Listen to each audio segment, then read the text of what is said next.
CSS का इम्तिहान पास करना कोई मुश्किल काम नहीं है। बस लगन की ज़रूरत है। दिन रात मेहनत करें, लिखने की प्रैक्टिस करें। इंशाअल्लाह एक दिन कामयाबी आपके ज़रूर कदम चूमेगी। यूट्यूब से तैयारी की। थर्ड से CSS करने वाली पहली खातून। MBBS के बाद मुकाबले के इम्तिहान में कामयाब होने वाली किरण खत्री के मुताबिक वो थरपारकर में वाहिद और पूरे सिंध से ताहार CSS करने वाली तीसरी हिंदू लड़की है।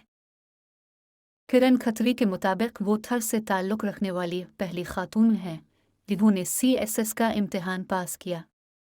इंडिपेंडेंट उर्दू से गुफ्तगू में किरण खत्री ने बताया, मैं थरपारकर में वाहिद और पूरे सिंध से ताहाल CSS करने वाली तीसरी हिंदू लड़की हूँ।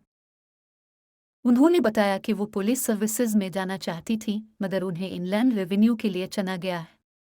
किरण खत्री ने 2020 में Liaquat university of medical and health sciences Jamshoro से MBBS की डिग्री हासिल करने के बाद 2021 में सिविल अस्पताल हैदराबाद से हाउस जॉब की, जिसके बाद वो इंडस मेडिकल कॉलेज टंडू मोहम्मद खान में बहैसियत लेक्चरर मुलाजमत करने लगे।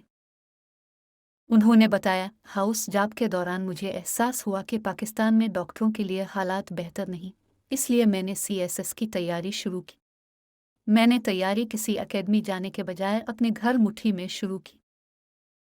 उन्होंने मज़ीद बताया, आमतौर पर यह समझा जाता है कि जब आप CSS की तैयारी कर रहे हों तो सेल फ़ोन बंद कर दें या सोशल मीडिया का इस्तेमाल तर्क कर दें, मगर मैंने अपने तमाम सोशल मीडिया अकाउंट्स की सेटिंग इस तरह की कि जब भी सोशल मीडिया देखती तो मुझे सिर्फ CSS का मवाद ही नज़र आता।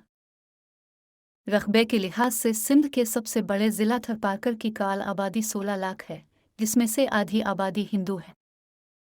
मोहतात अंदाजे के मुताबिक सिंध के महकमा सेहत में डॉक्टरों समेत काल अमले का 30% हिंदुओं पर मुश्तमिल है, जिनमें ख़वातीन डॉक्टरों की बहुत बड़ी तादाद शामिल है।